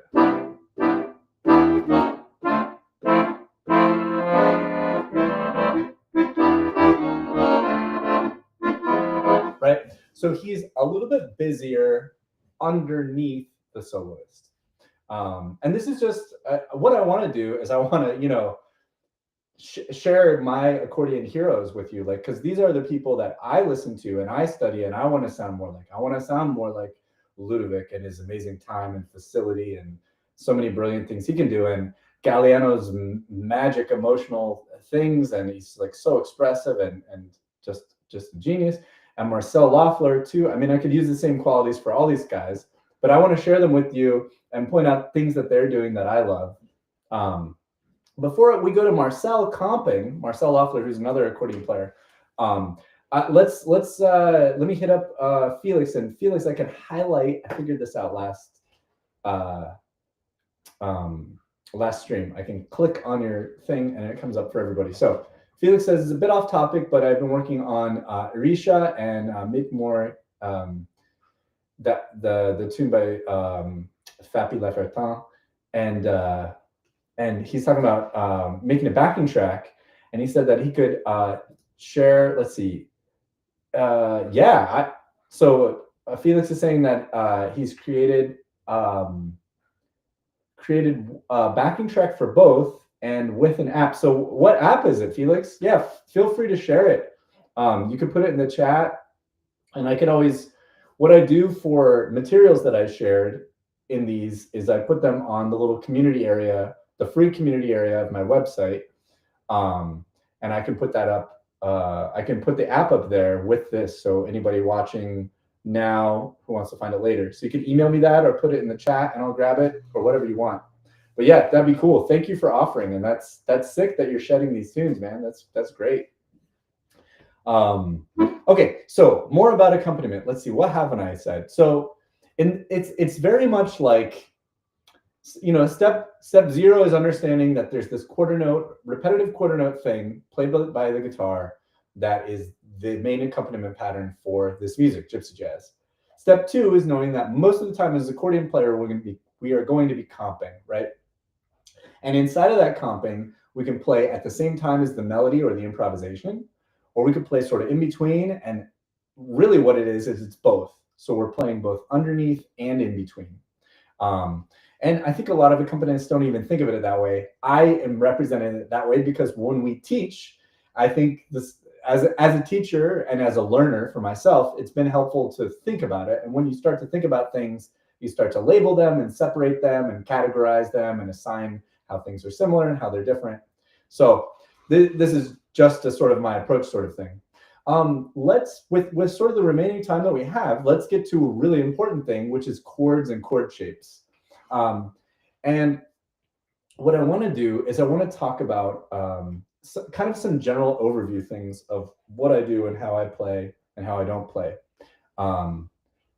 So Felix, I'm going to watch the chat and see what you say, if you want to, how you want to send it to me or whatever. But okay, so now we're just talking about like what to do. So in the left hand, a lot of the time in a setting with Gypsy Jazz, Jazz Minouche, my left hand is not going to be doing what it would do if. Sorry, guys. There we go. Okay. Yeah, I did it. Okay. There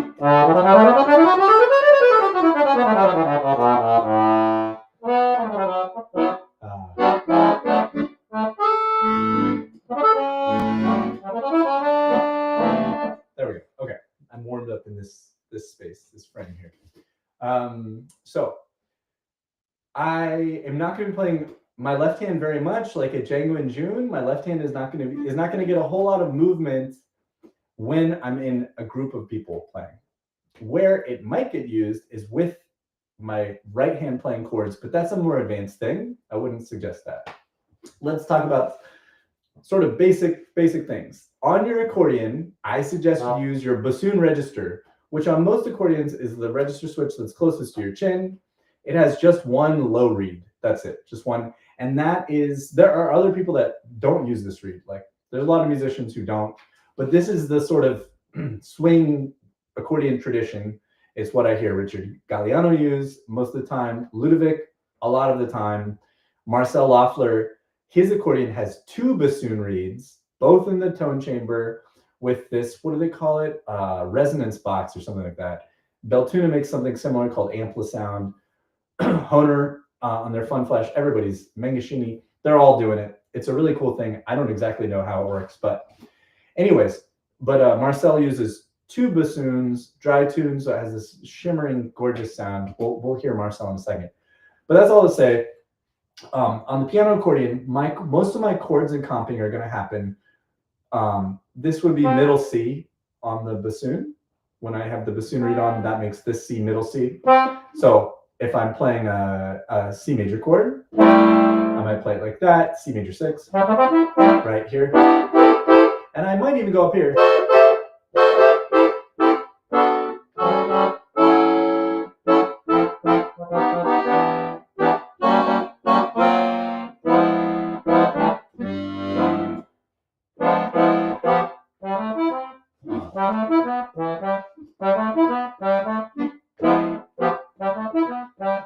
Okay, back to Coquette.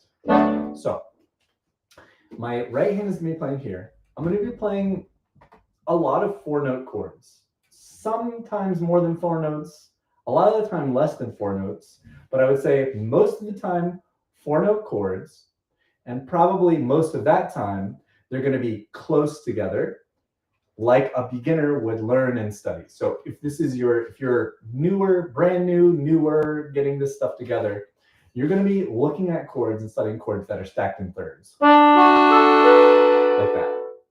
Even though this 6th is in the 3rd away, this is D major, and that's what we call a close position. And something like this, where I popped the A down, that's an open position. So close, and then open.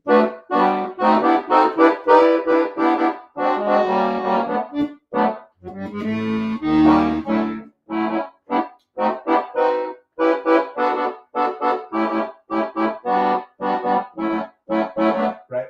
And there's so much that we could get going. I mean, like, it's pretty limitless. So it doesn't do me a good service to like do a class on harmony in this live stream, but it is good to do some of these overview things. So my hand is going to be up here and down here. I will almost never play chords down here. Why? Because it's so muddy and dense and not clear. It just creates noise. We hear more noise than anything else. Right? But here, right? That sounds great. So that's where I end up playing a lot. I support with the air a lot, and I'm playing in the 8th notes that I play. If it's 2 8th notes, like 1 and, the first one is long, and the second 8th note is short, like more of a staccato. It's not a true staccato like that. That would be staccato, but.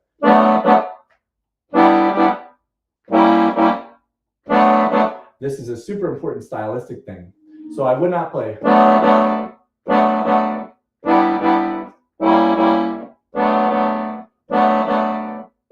Right? I would play.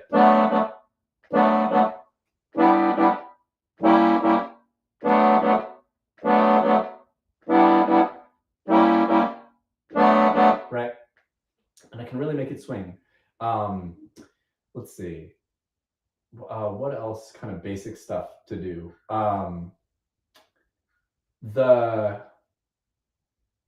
My advice for for beginning people who are just building their knowledge of chords and their ability to play chords in their hands from memory is take a simple song. Like for Django Gypsy Jazz music, you can go to djangoandjune.com. You can go to the Get Ready page, and there they have the tier 1 songs. I think there's like 6 on there. Any of those are just about as easy as you can get, close to it. Find the easiest ones of that list, start to learn those, and learn just one chord shape for every kind of chord. So for example, in this song, Coquette, it's in D major. Just learn one D major shape. So if that ends up being root with the 6th, every time in the song that it goes to D, no matter where your hand was, return to that one. So just one chord shape per chord. Then once you can do that, then if you feel like, okay, my memory recall, my hand can play in musical time, and I can remember, my body and my brain can remember the notes of the chords that I need, then, and only then, I would suggest you find another way to play that chord. And in harmony, we have these things called inversions. So that's root position, first inversion, second inversion. There's a third inversion to this one because there are 4 notes in the chord. And then back to root position again, an octave higher. And this is something that, like, I could play D major in any inversion. I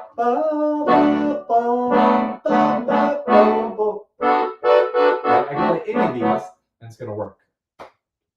So you might, after you have one chord shape that you can get to reliably, you might say, well, I want to work on inversions. So let me work on this one, this way to play, or this way, right? Music is it's a long road, to get from being new at a thing to being proficient with it, but it can be done. It's done by people every day. You can do it. So I don't want to discourage you, but just tell you to be patient. And this is my suggestion for an order in which to work that I think is good. And be more interested in your nervous system being able to swing and make the chord that you have in your hand feel good and sound good. Make that where the majority of your energy and practice effort is. And don't be as interested in getting a whole bunch of different cool chord shapes. And I say that because out there on the internet, and if you start ordering jazz books for jazz chords, like you can get a lot as an accordion player out of a jazz piano book, like a good book on construction of chords and harmony and stuff. You'll get a lot out of that. But those are going to be talking, the majority of what they're going to be talking about is like all this harmony stuff, which I know from my years teaching now is it's just going to burden you with the wrong stuff. You shouldn't be thinking about all of the harmony at the beginning. You should just be able to swing and play 3, 4, 3, 4, boom, boom, right? Like get that together. Get so where you can actually make music and then add the chords. Okay, that being said, some fundamental things to know about playing Django music is 6th chords are something that we want a lot of.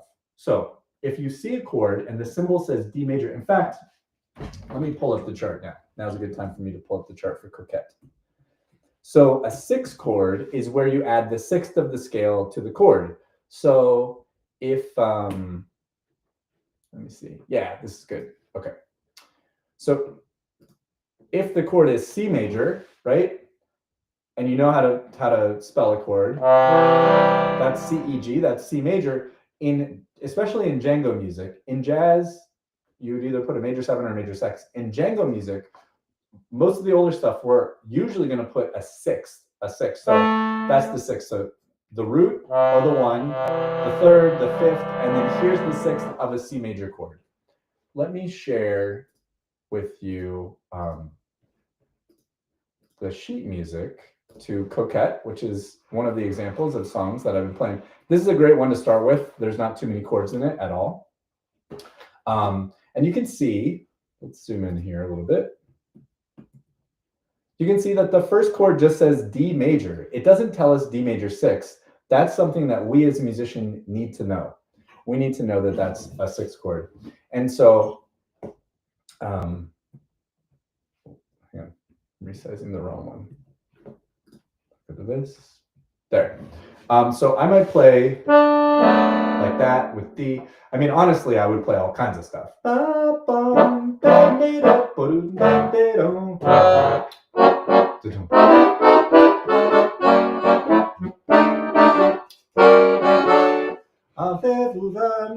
I'm going to be, me, Dallas, who's been doing jazz since he was like, whatever, 9th grade or something. Or at least that's when I began. I wouldn't say I was really doing jazz, but I began. So I'm maybe more familiar with than you are. So I'm going to be doing this different stuff, but still I might play in an inversion. This one's better because it has the melody at the top. And that's nice to have the melody at the top of your chord.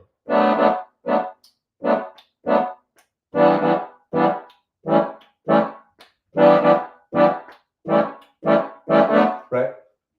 So when you see a D major, most of the time, or any just MAJ chord, most of the time you're gonna just know to automatically and almost always add a 6 to it. D minor, and it depends on the way the chart is written. Let me pull up, let's see, what's a nice minor song? Oh, like minor swing. So this is considered like the Gypsy Jazz anthem. Let's see, minor swing. Wow, I have minor swing 1947, 1948. These must be transcriptions from Django. I just want the, oh my God. It's hard to find just a lead sheet here. Here, I'll open the 24 Gypsy Jazz standards. And minor swing will be in here. This is a good fake book to grab for free off of the Django and June website. You guys, you can get it on the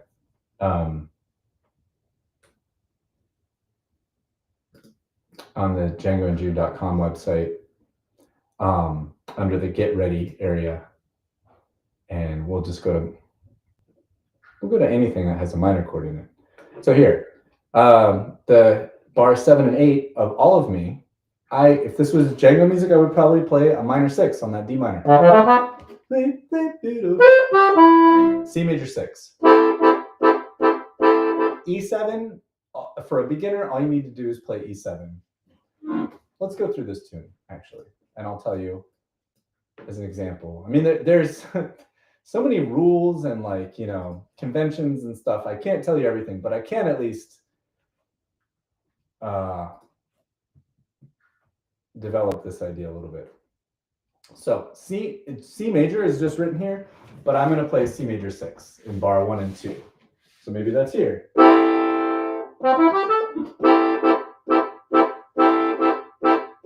E7, I'm just going to play an E7.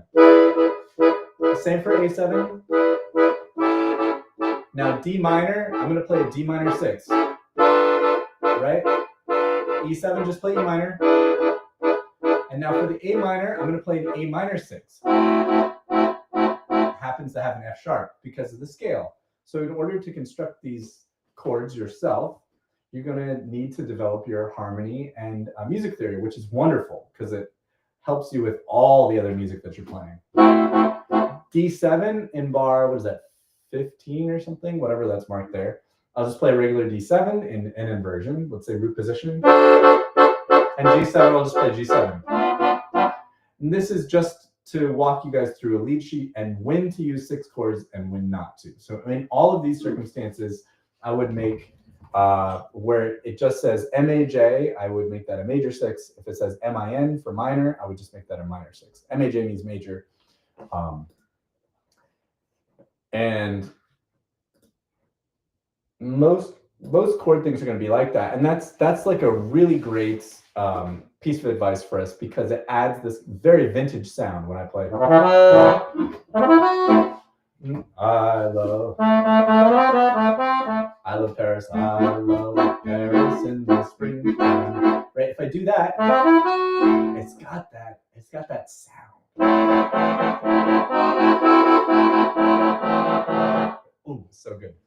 minor 6 or the major.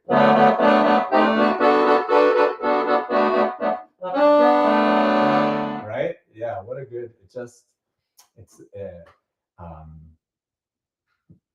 not idiosyncratic, isn't the right word for it, but it is of a time, you know, it's of a time and of a style. Okay, well, I think that is a good, like, sort of essential foundations of accompaniment. And if you're interested in more stuff, I have a bunch of great courses up on the site about playing like Gypsy Jazz and stuff like that. I do this live stream every week, and in many of the live streams, I cover jazz and chords. So you could come back, you could get a very affordable membership to the site and get access to these courses. The website is called Rising Reed. I'll share that with you guys. Here. Rising Reed. It's not greed. I know. Oh, wait a minute. What happened here? Oh, I know why. Because the logo is still next to the old homepage. I gotta fix that. Anyways, there we go. So you go to plans and pricing, and you can see plans. This one, $20 a month, will get you all the courses that are on the site, and there are new courses added every few weeks, I would say. Things added to the courses and stuff. This I do every Tuesday. I'm available for private lessons, which you can also figure out when you go to plans and pricing. Or you can just, if you want to just pick my brain, just get a 15-minute free call with me, and this will take you to a calendar, and you can ask me questions for 15 minutes. It's not quite a lesson, but I will just give you my honest opinion and answers about whatever you're curious about. Let's see, what is next week's stream? Next week, oh, okay, yeah. So next week we're going to be talking about Bossa Dorado, which is a rhythm that's really quite unique to Gypsy Jazz. It's called the Gypsy Bossa, and it gets played a lot. It's kind of like this slightly funky guitar, strummy kind of thing. I've heard people say that it's really like a bolero, or no, a rumba. It's a rumba, but I don't really know what that kind of rumba is, so I can't comment. I mean, I don't know past that. But anyways, that's what's going to be next on next week's stream on Tuesday. What else do I have to say? What's going on? Nothing's going on. I don't have any gigs this weekend. Accordion yoga. Oh yeah, this is the last thing to promote. So I'm doing these accordion yoga classes. The next one is on, and they are included. So you get, with the $20 a month subscription, you can come to any of these live accordion yoga classes where I run through a way of interpreting the French technique with more of an emphasis on relaxation of the body, relaxation of the hands, stretching, and then we're developing how to get the right bellows control and the right touch, which can help for all musics. It does not have to be jazz and all that sort of stuff. So that is included in the $20 a month subscription, and also the lesson subscriptions. So that's good. Okay. What else? I think that's about it, you guys. Let's see. As far as comping, is there anything that I would leave you on? Well, I don't know. Just that accompaniment is really fun. And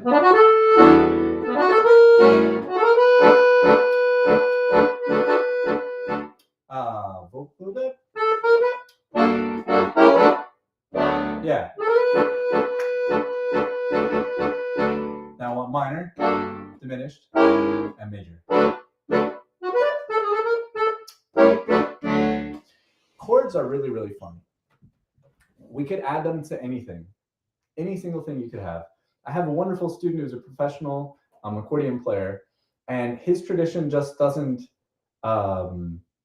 involve that much music theory and arranging and like playing spontaneously.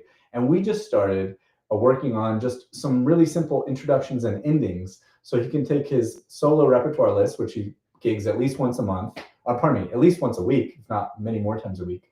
And he can start to sort of like stretch out the arrangements. So we're just working on simple like chord progressions at the beginning of a song in major and in minor, in 4/4 and 3/4 as a foundation. In fact, he sent me a recording of one this morning that I need to check out, because that's another assignment for him. Basically, I'm just trying to wrap this all into something to say goodbye, which is like chords and accompaniment are so cool. This is chords through the lens of a Gypsy Jazz and what's unique about this. But in all of our music, there is accompaniment to it. There is melody and accompaniment happening. And the more that we know about accompaniment rhythm, movement, chords, harmonies, and just the whole idea that accompaniment is supporting and filling in between, the more we can construct and create and express ourselves, get out all that soul that's in us. So I'm a huge proponent in everybody learning to get better on your accompaniment and chords and arrange your own music to get your own soul out there. I'm going to say goodbye. Thank you so much for joining the stream. Before I do, let me check in with Felix. So Felix said he's going to post into the, oh yeah, I know iReal Pro. Yeah, Felix, I have iReal Pro. So yeah, I think in the US, I would say almost all working musicians have iReal Pro. You probably know that. It's probably the same where you live. And let's see, backing track of any song that we've been preparing. That's super cool. Well, I'll email you about that more, but that's really, I appreciate you offering to share that. And I think just you posting that on the free community area would be perfect. Hope you come next week for Gypsy Bossa. There's a few more weeks of Django in June and Django Reinhardt music. And then we're going to switch over to some more general stuff. I have tons of programming, and I'm really excited to get the programming sort of varied and cover a lot of different things over time. That's it. Everybody have a wonderful rest of your Tuesday. Thanks so much, and I hope to see you